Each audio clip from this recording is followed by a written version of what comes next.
sem o esforço coletivo que envolveu a todos, com exceção dele. Giuseppe também se convenceu de que seus fraternos também tinham razão, e isto o abateu perante os seus próprios e nobres ideais. Página 14, Dinah tenta reanimar Giuseppe e continuar a sua missão de paz, missão que pode ser mais importante do que a de todos naquela casa. Giuseppe, envergonhado, redarque: qual que bondosa Dinah? A verdade é que eu não sirvo para nada, aprontei tanto no passado e hoje sou um inútil neste mundo.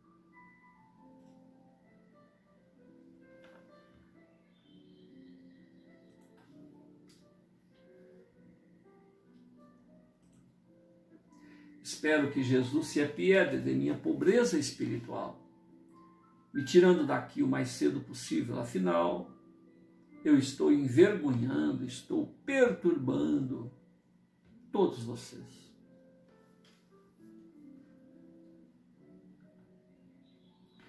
Dinah redobra esforços para encorajar o Giuseppe, momento em que o senhor Manuel Mansol, coronelzão,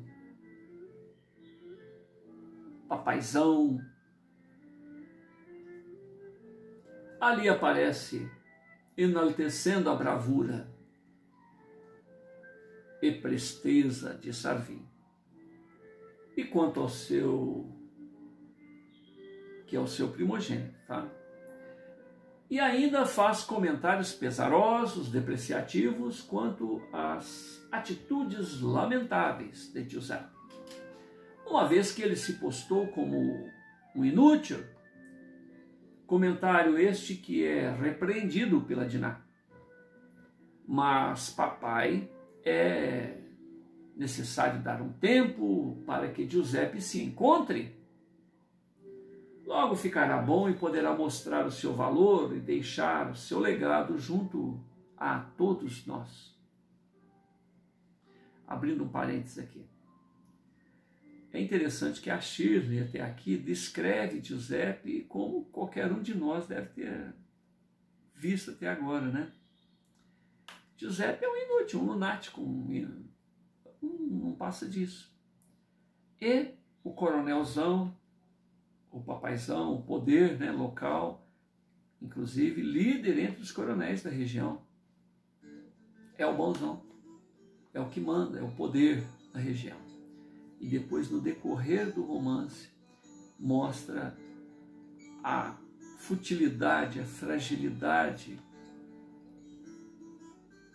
de todo esse poder, de todas essas conquistas e, ao mesmo tempo, um crescendo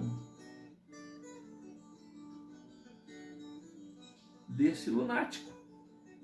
Porque de um indivíduo a cuja visão até agora qualquer um percebe, é um indivíduo em apartado, até então ele nunca trabalhou na vida, e no entanto ele tem um dom ao qual ele vai ser o esteio de uma mudança social no Brasil, porque tudo isso acontece em meio à escravidão.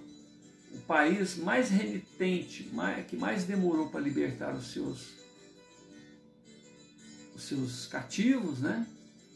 Os seus animais de produção, que poderia ser até hipotecado, né? Vendido, era coisa para ser vendido. Tempo de validade de 10 anos, quando você pegava um escravo, você tinha um tempo de validade por 10 anos, 5 dos quais o trabalho dele fazia com que quem comprou pagasse o preço de tê-lo ali. E os outros 5 anos, que seria o prazo de validade dele, seria o lucro, né? Era um animal comprado e esse animal, 5 anos no seu trabalho, pagava a despesa que o patrão teve em tê-lo ali. dinheiro que ficava só com o patrão, né? E depois os outros 5 anos eram a produção.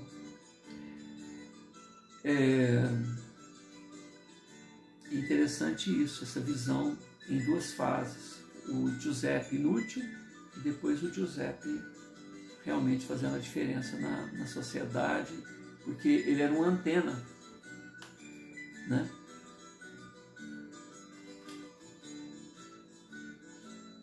Para com o mundo mais alto. Ao ouvir estas considerações da Dinar, o senhor Manuel Mansol se limita a externar um largo, sarcástico sorriso e comenta: quem sabe ele ainda se supere, faça diferença e nos surpreenda. Dito isto, o senhor Manuel Mansol se retira da presença dos filhos, ainda com um sorriso irônico, pensativo quanto ao ponto de vista de sua amada filha. Mais à frente ele sacode a cabeça, como a expulsar tais conjecturas, e diz para consigo próprio: Giuseppe igual a Sarvin? Qual o quê? Muita diferença. A mãe dos adolescentes, senhora Felina Mansol, estava à frente do espelho, admirando o próprio corpo. E também refletia.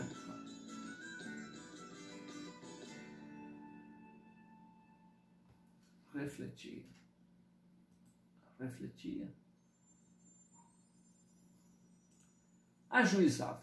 Fica melhor. A mãe dos adolescentes, senhora Felina, estava à frente do espelho, admirando o próprio corpo, e também ajuizava a respeito dos acontecimentos do dia, quando se espanta ao perceber algumas rugas no pescoço. Outras rugas também estavam na sua face. Indomitamente ela se despe completamente, se torna nua perante o espelho e entra em pânico, pois que as rugas também estavam em diversas partes. Felina ainda percebe a flacidez nos braços, até que aceita que o tempo também lhe alcançou. Que horror ter que se reconhecer um tanto mais velha! Felina compreende que seu corpo já não tem aquelas curvas características da donzela a ser cortejada por muitos. Constata que a região gástrica intestinal se apresenta um tanto mais arredondada. Até então, Felina não havia percebido essas mudanças em seu corpo. Diante desta comprovação, Felina, desesperada, se socorre nos conselhos da serviçal Crustácia, que é pessoa serena, bem vivida, que passou por muitas adversidades. Finalmente, a mucama é uma boa ouvinte. E o mais importante é que Crustácia jamais poderia revelar estas preocupações, estes segredos a terceiros. Felina sai à procura da serviçal, que inutilmente... Felina sai à procura da serviçal, para futilmente se lamentar da vida, e encontra a serviçal junto às panelas. Rapidamente, Felina toma-lhe pelas mãos, a conduz até o seu próprio quarto, junto ao espelho, para dirimir aquelas dúvidas, e repete as suas preocupações para a serviçal, para a mucama, e aguarda ansiosamente as considerações. Infelizmente, a mucama, a Crustácia, só conheceu dores em sua vida. Dores e superações e muito trabalho. Crustácia adaptou o seu coração, o seu olhar, a sua mente somente para os afazeres. Portanto, estando despreparada para dar conselhos referente ao trato de vaidade feminina. Entretanto, a senhora da casa lhe pediu conselhos e o desejo da sinhá é uma ordem para ela.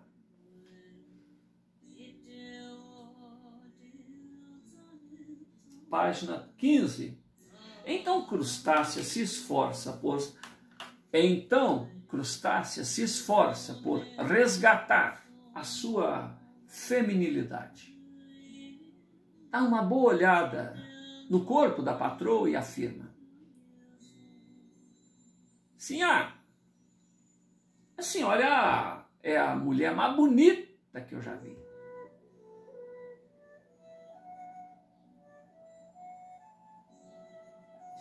O conselho de Crustácia termina aí. Informação que não ajudou muito. Diante deste lacônico comentário, Felina percebe que a servidora pouco entendia das vaidades femininas. Mesmo assim, agradece o incentivo, dizendo: está bem, Crustácia. Obrigada, agora você pode ir.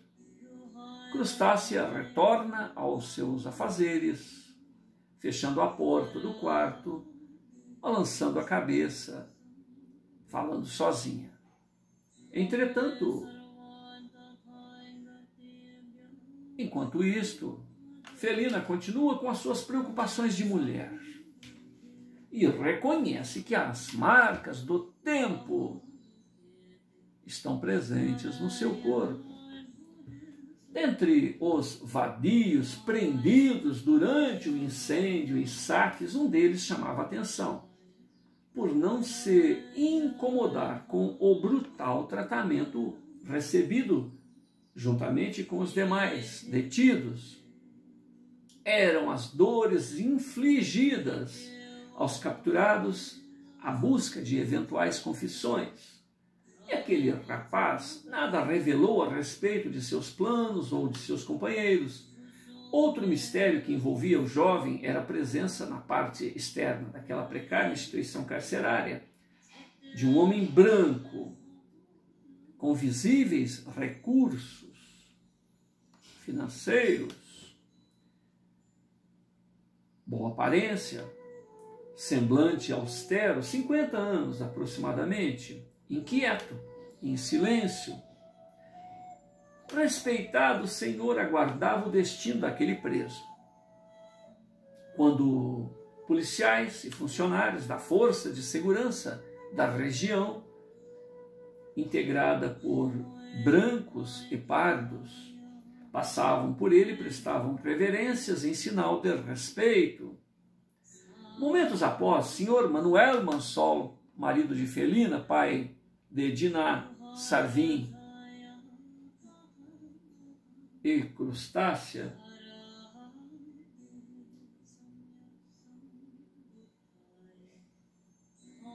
chega em uma carruagem e a estaciona em frente à casa de detenção. Recebendo em seu veículo de tração animal o referido senhor que já o aguardava. Em seguida, os dois partem para um lugarejo em diligências para obterem maiores informações. Eu vou fazer um adiantado nessa informação, porque esse senhor...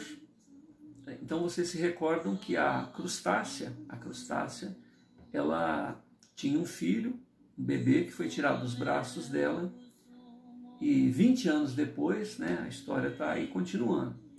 Esse senhor, ao que parece, isso não está no romance, mas é o que a intuição nos diz, provavelmente era o pai daquele escravo, porque, conforme vocês se recordam, o senhor, o antigo senhor, né, porque era comum os filhos ou os próprios proprietários dos escravos se utilizarem dos serviços sexuais das escravas. Muitas das vezes contra a vontade dela, é lógico, né? Então eu acredito que esse senhor, que o senhor Manuel Mansol hoje está aqui, né, pegando a sua carruagem e levando para alguma coisa, diligência, provavelmente deve ter interferido para que esse escravo não fosse morto, certo? Esse escravo fosse liberto. Então é uma ponta que foi deixada aqui que não fechou no romance no final. Então, na minha visão, é o pai do escravo que nasceu da crustácea. Então, depois vocês vão entender mais para frente. Então, o senhor Manuel Mansol conhecia o pai do filho da crustácea. E ele, o pai, né, deve ter chamado o Manuel Mansol para interferir de alguma maneira ali para que mal maior não ocorresse com aquele escravo. Esse jovem que está ali preso é um jovem esclarecido. Então, o pai do Ramon, né, que é o jovem, no caso, o escravo, o nome dele vai aparecer mais para frente, deu até uma certa cultura, levou esse indivíduo para escolas. É interessante isso, né? Na casa do senhor Manuel Mansol estava o Giuseppe, abatido, confuso, após receber a pecha de inutilidade e declarado desprezo pelo próprio servidor, né? Que afinal ele tinha razão. Concluiu Giuseppe que se reconhece como a vergonha da família, um estorvo para todos, não bastassem os seus compromissos anteriores, o que ele aprontou lá na época de Roma. Ao invés de somar, ele desagrega a paz entre os convivas. Então ele resolve abandonar o seu ideal, esta sua rotina de introspecção, de examinador do próprio e reprovável passado. Não sabia como ou se alcançaria tal objetivo, mas certamente se esforçaria em viver como uma pessoa comum, visando aliviar a carga que ele impõe sobre a família. Então Giuseppe, que sempre viveu com o pensamento voltado para as coisas do espírito, falou, não, eu vou viver como uma pessoa comum, quem sabe eu dou menos trabalho para a família. Diante destas palavras, né, Giuseppe iria levar a sua vida como um homem trivial, afeito às coisas imediatas. Ele, Giuseppe, assim se resolveu e comunica esta sua decisão para a irmã Dina.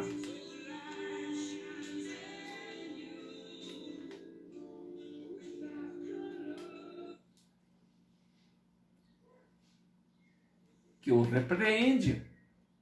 Ela o conhece profundamente e suas nobres intenções, então ela redargue: querido mano Giuseppe, onde está o seu juízo de valores?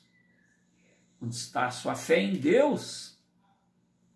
Não reconhece que seu destino é outro? Não percebe que as pessoas, de um modo geral, já precisam e precisarão ainda muito mais de você? Oh, não, querido mano. Você deve sequer cogitar em abandonar os dons que lhe foram agraciados pela providência divina. Então todos nós temos essa fase, olha que interessante. O indivíduo tem uma visão espiritual das coisas, tem o tempo para produzir. Vamos lembrar de Jesus. Jesus, esse ser divino que fez a Terra, que cuida de mais 4 ou 5 planetas aí, que nos deu a oportunidade de trazer a sua lição imortal de amor. A gente tem informações dele na sua primeira infância, onde ele mostra já a sua genialidade, a sua grandeza, a sua nobreza espiritual, e pede ao Pai, né, que lhe ensine, né, o ofício de carpinteiro. E depois, aos 30 anos,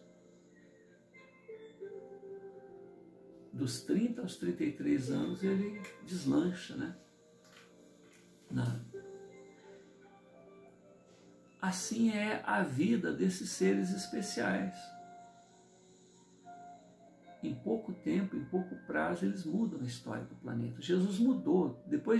A vida na Terra é antes e depois da chegada de Jesus. Tanto é que o tempo começou a ser contado novamente, né? 2020, depois de Cristo.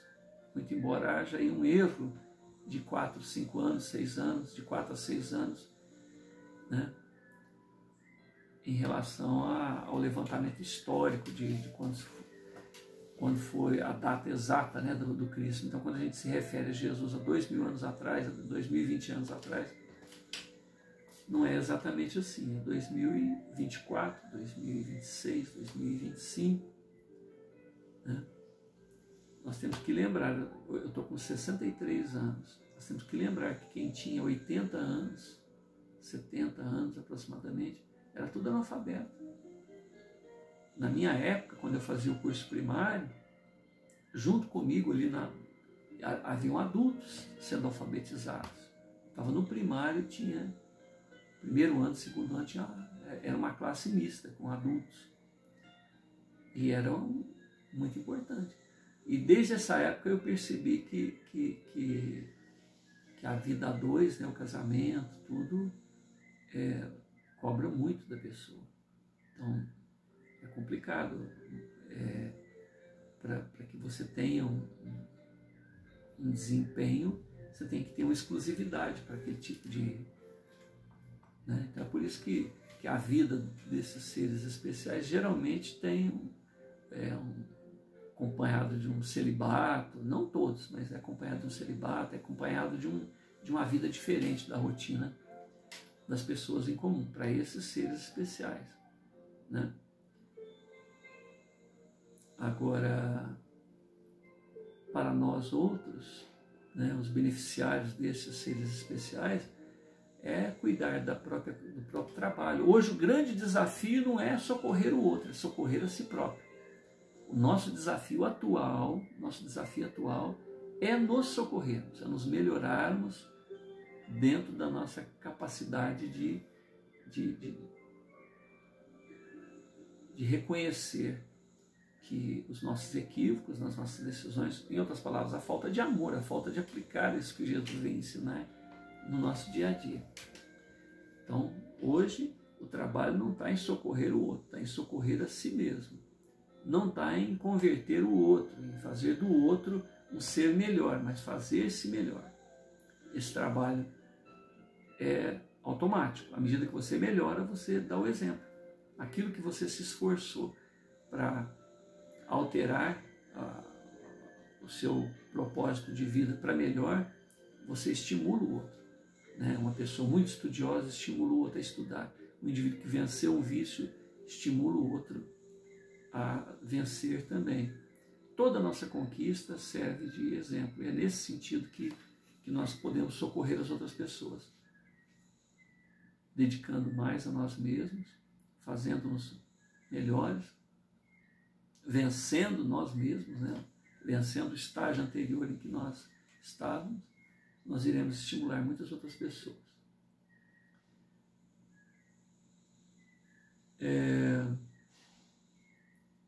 Diná pede a Giuseppe que pense mais demoradamente no assunto, ao que Giuseppe está irredutível, até que ela suavemente encerra-lhe os lábios, ela, né, fecha os lábios dele, e o repreende: cala-te, não fale mais nada, peça perdão a Deus, esqueça tudo o que você disse, nem pense mais nisso. Ela olha para o céu e conclui: arrependa-se antes que o Pai do céu resolva te punir. Giuseppe abaixa a cabeça e se rende, isso na folha 16. Diante dos seguros argumentos de Diná, que o abraça e é retribuída no abraço. Assim eles permanecem entre lágrimas. Você vai colocar para carregar? Vai. Marina está na frente da câmera.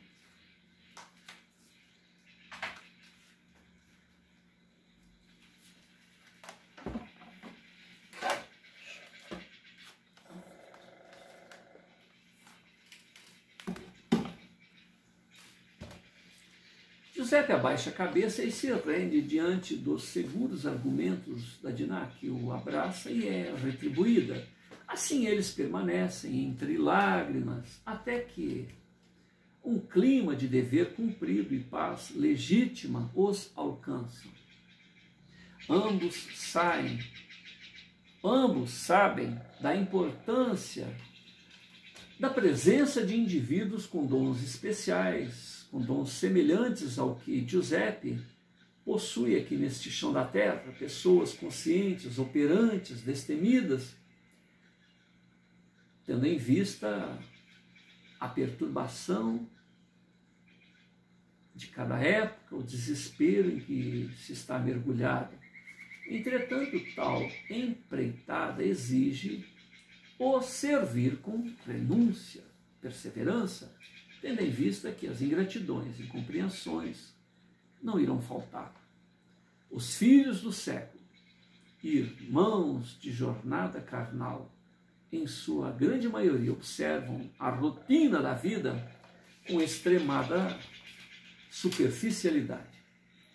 Giuseppe anua e concorda, é verdade, tudo o que você me disse, mana. Desculpe o desgaste que lhe causei, estou muito grato por me despertar. Alegres, os jovens elucubram a respeito da missão de Giuseppe, que repentinamente desfalece.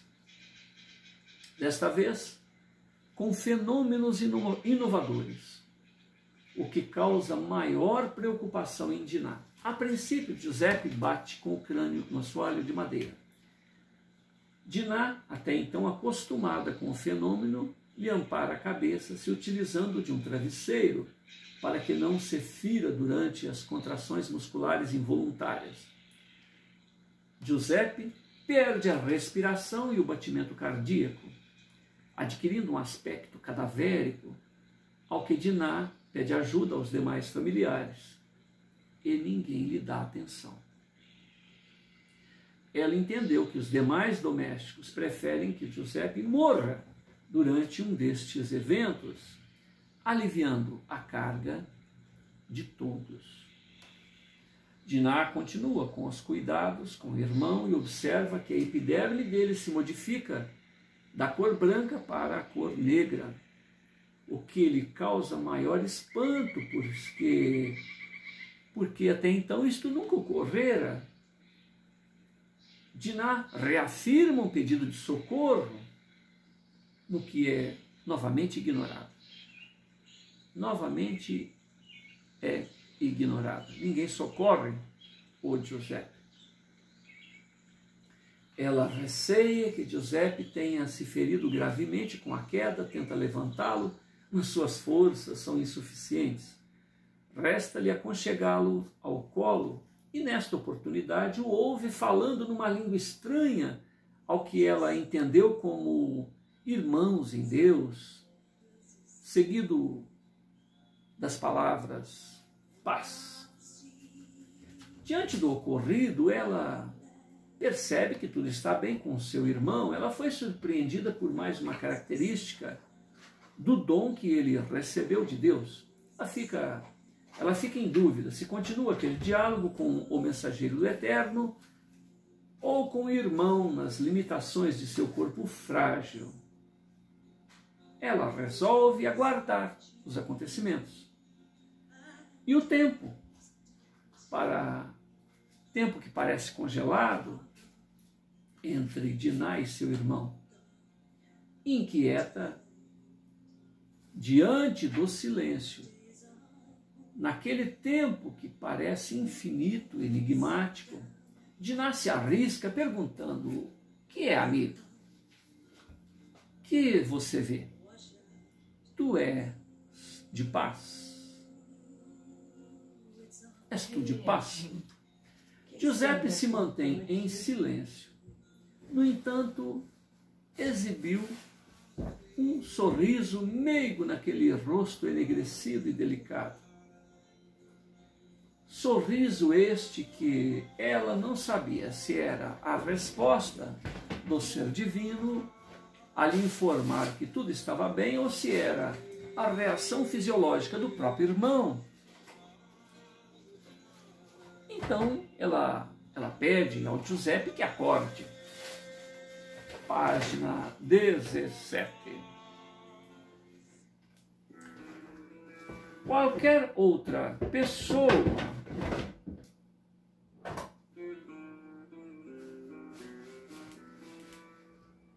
naquela situação acharia que Giuseppe havia morrido, devido ao seu aspecto cadavérico, mas diante do acontecido, Dinah se recompõe. Ato contínuo, ela observa Giuseppe retornando a sua tez rósea, seu rosto delicado e a meiguice que o caracteriza. Dinah não se contém entre o choro de alívio e o esgar de felicidade. Passa a insistir com Giuseppe que retorne ao seu corpo físico. Ela diz: Giuseppe, querido irmão, por favor, acorde. Pouco a pouco, Giuseppe desperta de um profundo sono, até que chegue ao seu estado normal. Diante daquela experiência, Dinah afirma: querido irmão, Giuseppe, só agora consigo avaliar o quanto você tem sofrido.